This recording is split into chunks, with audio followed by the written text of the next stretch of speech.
रहे हैं prime TV, सच साहस सरोकार। नमस्कार, अहम बात में आपका स्वागत है और मैं हूं आपके साथ प्रिया तिवारी।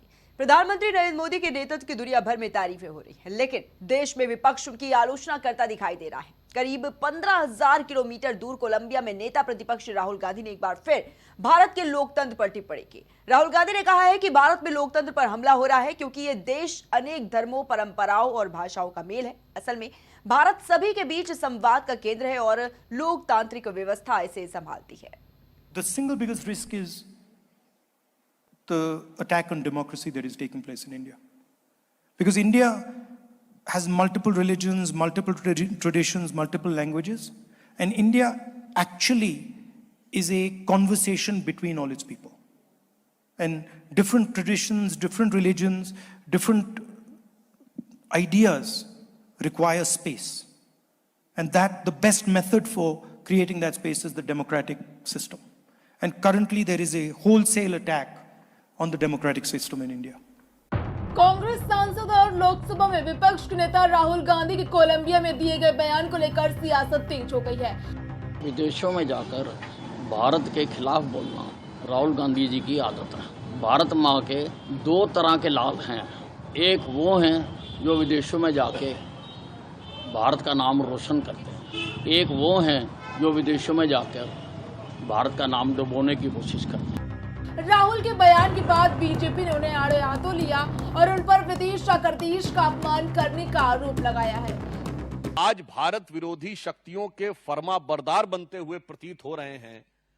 अपनी उसी आदत के अनुरूप विदेश की धरती से एक और ऐसा बयान दिया है, अगर सीधे दरवाजे से नहीं तो पिछले दरवाजे से, और खिड़की से नहीं तो रोशनदान से मिलेगा। इसलिए आप लोग चारों तरफ से सतर्क रहिएगा। अच्छा होता विजयदशमी के शुभ अवसर पर भारतवासियों को शुभकामना देते, लेकिन वहाँ तो भारत पर ही हमले कर रहे हैं। देश में करते हैं, विदेश में भी करते हैं।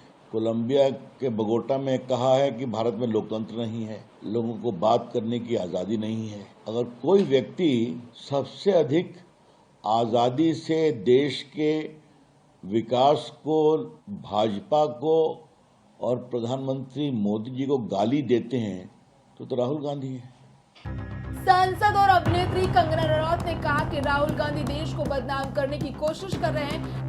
देश की निंदा, अगर वो कह रहे हैं कि लोग यहाँ पे झगड़ालू हैं, लोग यहाँ पे जो हैं वो ईमानदार नहीं हैं, जो भारत के लोग हैं वो उनको पता नहीं है अपने हमारे लिए क्या अच्छा, वो वोट जो देते हैं उनका दिमाग काम नहीं करता, तो इसलिए जो है किसी और को आके यहाँ पे डेमोक्रेसी बचानी चाहिए। ये सब बातों से वो ये दिखाते हैं कि भारत के लोग जो हैं वो बुद्धिहीन है, वो यही कहना चाहते हैं ना। प्रवक्ता प्रदीप भंडारी ने कहा कि जब भारत मोदी सरकार में मजबूत हो रहा है और विश्व की बड़ी अर्थव्यवस्था बन रहा है, तब राहुल गांधी जलन और गुस्से से ऐसे बयानबाजी कर रहे हैं। भाजपा प्रवक्ता शहजाद पूनावाला ने भी राहुल पर हमला बोलते हुए उन्हें याद कराया कि ये वही नेता हैं जिन्होंने कहा था I will fight Indian state, वही जो सेना पर टिप्पणी करने पर सुप्रीम कोर्ट की फटकार झेलते हैं, वही जो केस या चुनाव हारने पर संस्थाओं पर सवाल उठाते हैं।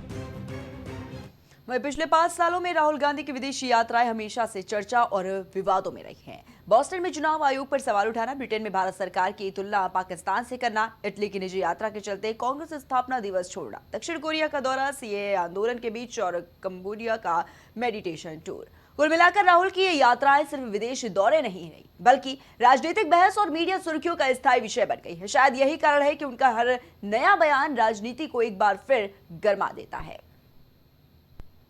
जहां एक और विपक्ष प्रधानमंत्री नरेंद्र मोदी की आलोचना करते हुए नजर आते हैं, तो वहीं रूसी राष्ट्रपति पुतिन ने खुद भारत और प्रधानमंत्री नरेंद्र मोदी की जमकर तारीफ कर दी। पुतिन ने कहा है कि भारत किसी के आगे झुकने वाला नहीं है, भारत स्वाभिमानी है। साथ ही उन्होंने कहा है कि ट्रंप के टैरिफ नाकाम होकर रहेंगे।